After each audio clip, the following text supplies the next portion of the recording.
คำมื้อนั้นได้ชนะไอ้บอกนะ เจ้าว่าบอกหมูแล้วพาหมูออกเจ้าว่าเนี่ยนี่ อ้าวหยอกพ่อ ไปขายรถว่ะ ก็บ่ได้พาบอกป้า ตายไหนถึงเวลาถือบนตา เสียวกับเตียงแท้นี่หัวจุ้ยจะเรียบร้อยเลย เจ้ามาขายแล้วสิหามาทันทีมันจึงเย็น ถามไป วันแล้วรอบบ่ายมันก็นั่นนี่ป้าหัวลูก อย่าไปเฮ็ดไปนั่น ไปไกวจุลุยมาเที่ยวสายรถลงจุ้ยในใดนึงมันยาวแล้วมาจุ้ยแท้เนาะ ตายถิ่มซื่อได้ มึงมันก่อยกวัดอันก่อยสิหามเตียงออกก่อนน้อยนึงก่อยอีตนลูกน้อย เอา เขา เอา นี่ หาหมูเลยปะ มันหามบ่ได้ กระเด็นเลยบัดนังปัดในตุ๊กเอ้ยเตียงนะ ปลอดภัยแล้วบ่จอยบัดนี้ มันกับใครแน่อันนั้นมันเหลี่ยมลิฟเดียวตาย เดี๋ยวเคิบเดียวอย่าลืมกดติดตามเพื่อเป็นกำลังใจให้ผมด้วยนะครับ ทุกคนขอบคุณมากๆครับเสียงเปิดภาพขึ้นมานี่กันไปเทืองกำลังสิแกงน้ำให้สบายดีเด้อ สบายดี โถลายอะไรนี่สิแกงลายแท้นี่เลย เผื่อทีมงาน ก็เพื่อบ่จ้อยพร้อม เผื่อเบิดทุกคน ป้าเตรียมเฮ็ดเวียกเบาลิกเป็นได้สร้างเวียงเอามือเบิ่แล้วบ่อันเครื่องมือนะ แต่เรื่องเราอ่ะจะบ่มีเรื่องอีกเนาะจ้ะ แล้ว เอามือไว้ก่อน แล้วเราเอามือไว้ก่อนแล้วเก็บอันขึ้นท้ายรถคอยนี่แล้วมือนะแล้วเล็กตัดแล้วก็คอนตี ข่อยว่าแล้วยังบ่ได้เอามือเด้ เห็นได้บาทนี่ มีแต่ว่าเฮาเทพื้นไว้ หรือว่าให้ลูกอันไปเทืองไปยืมมาบ่ไปยืมของไอ้มาน ก็ได้คือกันยืมมาแล้วครับ หรือว่ามื้ออื่นยังเฮ็ด บ่มื้ออื่นอยากเฮ็ดอะไรที่เฮ็ดมื้อนี้เฮ็ดมื้อนี้ช่างเบาดีว่าจะมาคบกันดีนะ เฮ็ดแบบนั้นจะบอกลูกไอ้เทืองไปยืมเครื่องมือมาจักกันสิมือเอามันไปไกล โอ้ย โอ้ย ข่อยคิดว่าได้เจ้าบ่ได้เอามือก็สินั่น โยข้อยก็คิดว่าแนวนั้นแหล้วผัดลืมมือน่ะเอาบ่เป็นหยังแล้วเฮาจังอันนั้นไปเบิ่งสร้างป๊อดเจอบาทนี่ตัดภาพมาทางนี้บักแดงจึ้งครึ่งเรือนน้องโอริโอโอ้ตัวเฮ็ดอลีอะล้ออันนี้ทรงโมเดิร์นน้องโอเพิ่นบ่อยู่มื้อนี้เนาะโอ้ยเป็นได้ช่างคือเลวแท้นี่อยู่สูงก็บ่มีแล้วอยู่สูงเฮ้ยไผสิได้กินน้ำเอาลุยเอาพี่น้องไอ้ช่างเพิ่นก็เริ่มขึ้นเฮ็ดแล้วไปเริ่มมือไปเฮ็ดนะขาตั้งคล้องคอยแห้งบ่มีนี่ลืมอยู่รถอยู่ห้านช่างพอเช็ดแนวใดบ้านนี่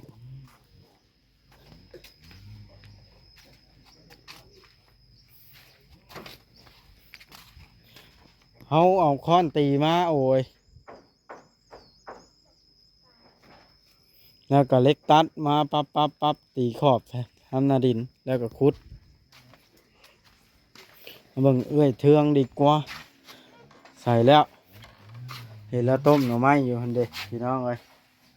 โอ้แนวหมักต้องมันหล่นกองกันไว้นี่พี่น้อง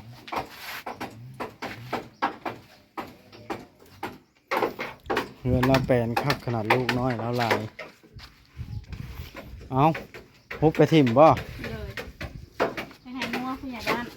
อ๋อเลยเฮ็ดแล้วเนาะประมูลเถินบ่จอยหน่อไม้เอ้ยเทืองนี่สิให้เท่าใดก็ได้แล้วให้อยากได้เงินไปซื้อเป็นงัวมาใส่อันแกงหน่อไม้ชูเจ้ากินนะจะว่าก็เสียเงินให้ค่าด้านเท่าใดวานนี้นะ ข่อยบ่ฮู้แล้วบ่ได้ไป บ่ลั่นเนาะแถวเนาะบ่ลั่นแถว เอา คนไหนได้ไหม ให้บ่จอยเริ่มจาก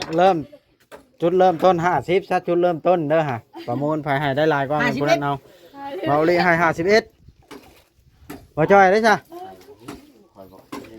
เบาลี่ให้51แล้วเดี๋ยวนี้นะ51ครั้งที่หนึ่ง สิแน่นบ่ประมูลทำไมวะนี่ ประมูลทำไมไหนบ่เอ็น 50F ครั้งที่2บ่จ้อยยังเฉยอยู่ เอ้ามันบ่ฮอด51เนาะ เอาแล้วบาดนะ ข่อยกับประมูลบ่เป็นข่อยบ่จักจังว่า 51ครั้งที่2แล้วบ่จ้อยเป็นสุดท้าย 50เอ็ด500 เอาแล้ว 500เอามาแต่ใช้500นะ อาชีพเอาประมูลขึ้นเขา 51 500แล้วโอ้ยบาดนี่ตัวเช็ดอะไร ปันน้ำบากโจย ครับถ้าปานนั้นบ่จ้อย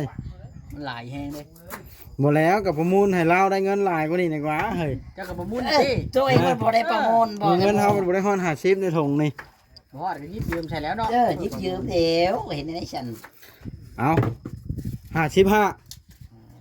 ต้องไปถามพ่อแพทย์ก่อน เริ่มแล้วบัดนี้ ตา เอา มแล้ ป ว ระเภทไป ฮะ แล้วอ่ะ ตามแล้ว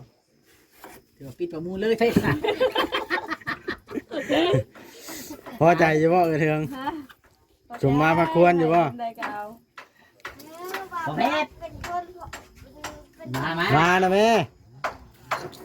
เอาผมบ่จ้อยเป็นผู้เว้าเลยซะหาจะมาครั้งที่1แล้ว มาครั้งที่1ได้พ่อแพทย์ บ่ใส่ใจหมู่ว่าอันนั้นนะ บ่ได้จังว่าน้ำมูก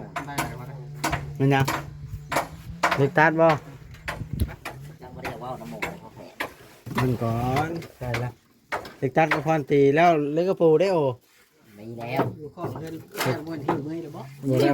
บ่ได้เอามือนะมาน้องบ่จ้อย จังเจ้าแล้วถาม ให้คนตีกับเล็กตัดมาแล้วพี่น้องบ๊ายบาย เร็วนั่นเด้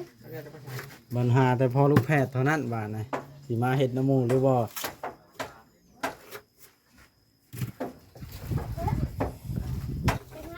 อืม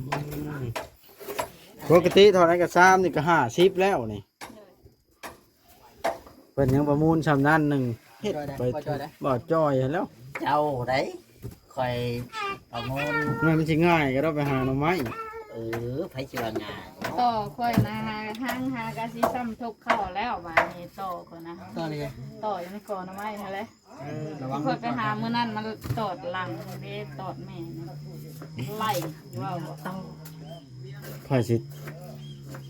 เอาหน่อไม้เมื่อให้เมียต้มก่อน เอาเราเล่นไม้ขาวอยู่ ลืมรถในเด้อโอ ต้มแล้วข้าวเมื่อพุ่นล่ะ หรือมัน ให้เราต้มทาก็ได้ฉันน้ำหนึ่ง ต้มแล้วน้ำ น้ำหนึ่ง เวลามันบ่มีหม้อหัน เราต้มให้ได้อยู่แล้วหม้อหนึ่งก็ได้ หม้อหนึงมันบ่เบิดอันนี้ โอ้ยต้ม เราต้มให้ได้อยู่ดอกน้ำหนึ่งเดี๋ยวเรากับมือต้มต่อทำมันเป็นสิบเหี่ยว หาซื้อหน่อไม้สิมื้อต้มต่อ มาจะใช้ต่อ ต้มหน่อไม้ เอาต่อมาแต่ทางไหนบาดนี้ ต้มหน่อไม้เถอะ บ่จ้อยเด้อว่าไปชวนทีมอยู่หั่นบ่จ้อยนะ ก็เริ่มอุกแล้ว ว่าได้นกคุ้มเลยที่เมื่อลาบแล้วนี่นะ เอาแล้วไม่ได้ใช้คือว่าเอานกคุ้ม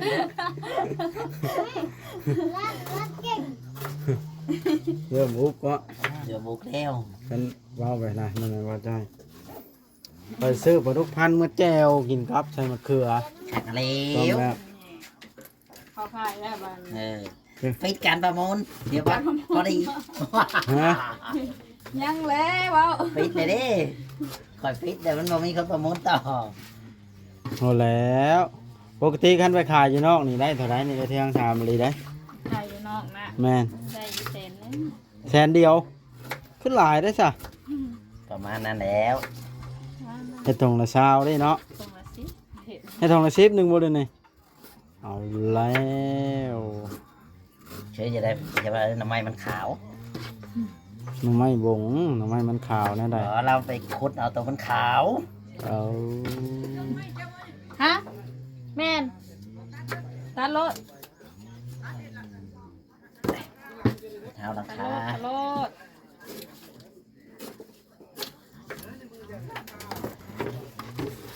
เอา ตัด เริ่มประมูลอีกครั้งบ่จ้อย เรื่องประมูลเรื่องไหนน่ะ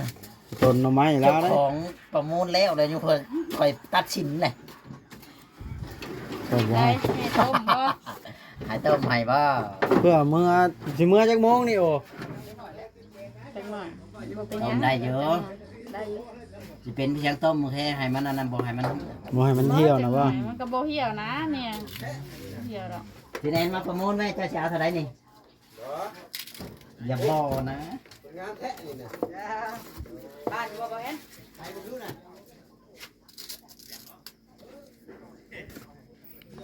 อขาวๆนี่ ใส่ถุงไว้เด้อใช่นะ โอเค มึงมาจำเงินไว้ก่อนให้บ่จอยประมูลนั่นค่อยสินั่นบ่มีเงินมาจำเออ ใส่ถุงไว้ค่อยเด้อบาดน่ะ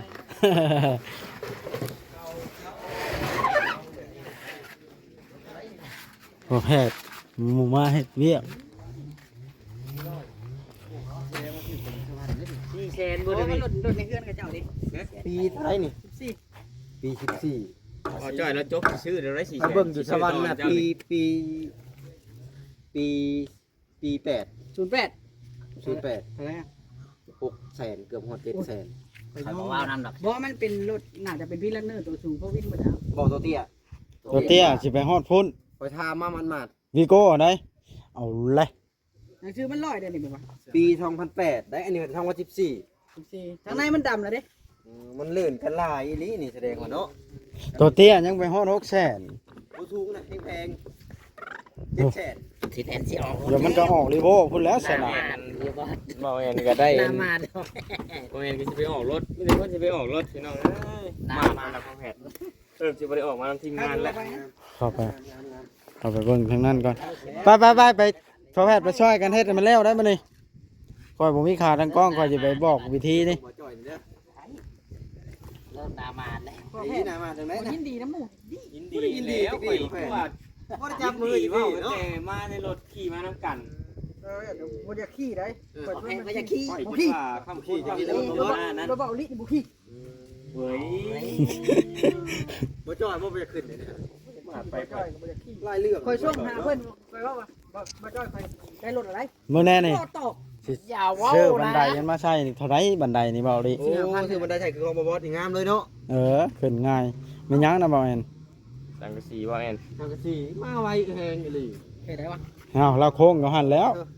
โค้งหาเนาะ โ โค้งหาแล้วก็ซอยไป โอเคพี่น้องคลิปนี้ก็ขอตัว อยู่แล้วเด้ ก่อนไปฝากกดไลค์กดแชร์กดติดตามกดไลค์กดแชร์ เดี๋ยวเราไปสร้างบ่ ก็ช่างเมื่อกี้นี่แหละขอมานี่ บุพอนาทีเนาะ เวียนนะให้น้องเก่ง เอาหนุ่มโอมาแล้ว สวัสดีสบายดีสบายดี เปิดประตูทำไมเปิดประตูค่ะ ขายประตูท่าเรื่องไหนน้องตุ๊ก มันตุ๊กเป็นอีหยังนั่นน่ะ เริ่มขายประตูขาหมด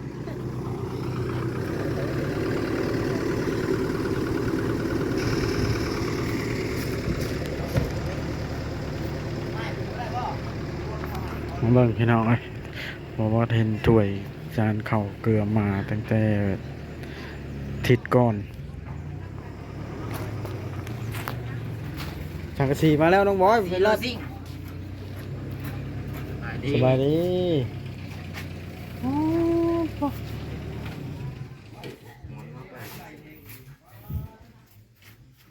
คนน้อยรับเลยบ่ได้ไข่เลยปะคนน้อยนี่ว่าน้องแต่บ่ได้ไข่เลยว่าคนน้อยนะ ตุ๊กมาใส่ มาจะขายประตู น้องตุ๊กมานั่งสิถามนี่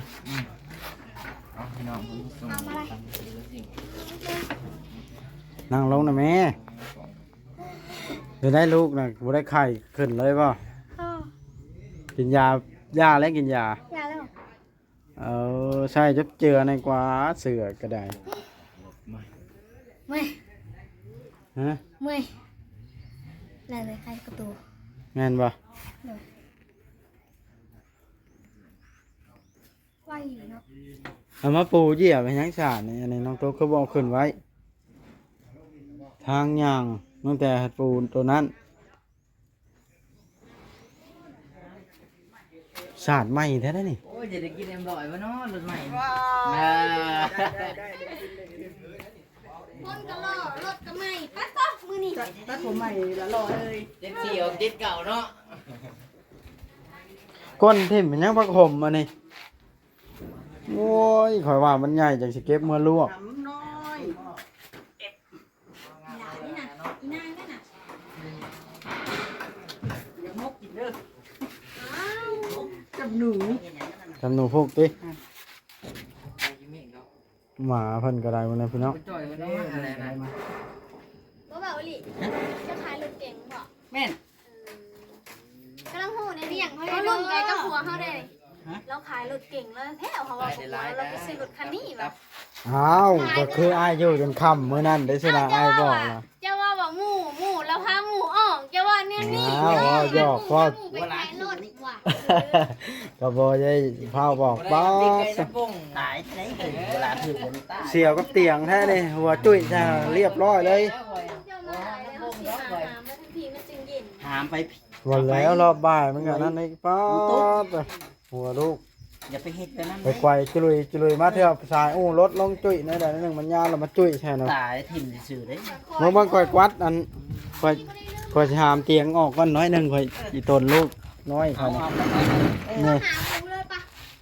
มันหามบ่ได้ กระเด็นเลยบัดนังปัดในตู้เอ้ยเตียงนะ ปลอดภัยแล้วบ่จ้อยบัดนี้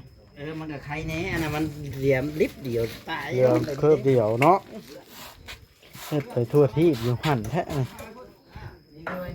เดือดอีกแล้วหนุ่มน้อยอันนี้แม่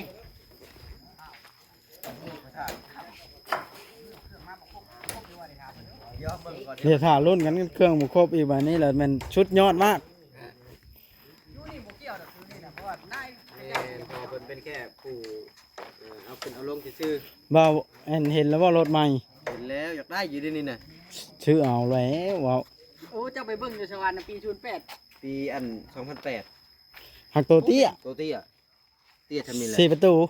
4ประตู บ่กันตัวเตี้ยน่ะมันบ่ซ้ำนี้มันเตี้ยกว่านี้ เตี้ยกว่านี้ เอ บ่ อเตี้ยกว่า ตัวนี้ นี้ รถตัวเตี้ยไรนี่ ธรรมดาติพอดีกระเทินบ่ตัวนี้ รีบขาวปะ ตัวนี้กระเทินธรรมดา น้องตุ๊กสิไปสิได้อะนะ บ่ผู้ชายเด้ ช่วงทิพข้าวผู้ใดน้องโอยนี่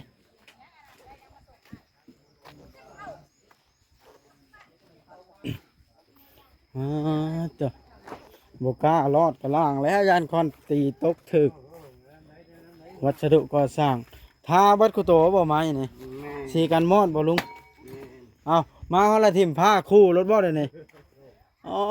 เฮ็ดไปทั่วได้สร้างนี่สวัสดีน้องโอมาได้ใช้กันนี่ มาเดซิโน โอ้ตัวข่าวซิโนมาละพอหากะมาฮอดเพิ่นมาแต่ซิโนละโอ้ต้มบามา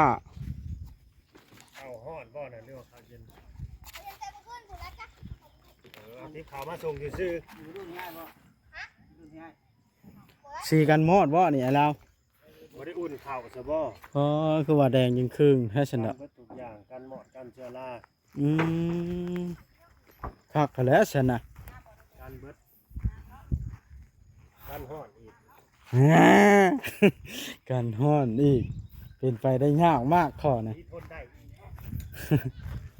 โอ้ตัวเฮ็ดละเฮ็ดใหญ่หรูหราอลังการอะไรอันนี้ก็งามโพดเห็นว่ากระได ใหญ่เนาะมันเห็ดเป็นเห็ดใหญ่แล้วกันบ่เห็ดคือบ่เห็ดเป็น เอาวันนั้นบ่ได้นี่ กันเห็ดเลยเห็ดให้มันสุด เมื่อถ่ายรูปนี่น้องโอเฮ็ดหน้าปกคลิปนี่เอาเฮ็ดล่อๆเลยกับเพื่อนนี่ก็มืดฮะโอเค ไม่ได้คอยด บ่มันอันย้อนแสงอะนะถ่ายกลางเดินฟ้าโตไปเฮ็ดวัดได้อันนี้ตัวว่าเฮ็ดละเอียดแห้งกระดักกระเดาะทาสีเบิ่งเนี่ยเพิ่นได้เฮ็ดแล้วนะโต เทให้เทนี่ก่อนเลยไปสั่งเล็กมาซะแล้วก็สิหยุดแล้วสิเฮ็ดเทนี่ก่อน ช่างนี่โหดอันนี้ว้าวดังเป็นตาย่านอันนี้เป็นคนบ่เรื่องลาวนี่ให้เมื่อเบิดไผมาก็ได้เนาะสั่งนายจ้างแล้วนั่นนะ ำเส้นเล็กกรอบมา พังเอาเพิ่นเว้านำนายจ้างนะ แล้วก็เขียนมาแล้วแหละเล็กจักเส้นตั้งขั้นมาแล้ว พ่อจะญาติว่าน้ำนายจ้างแบบนี้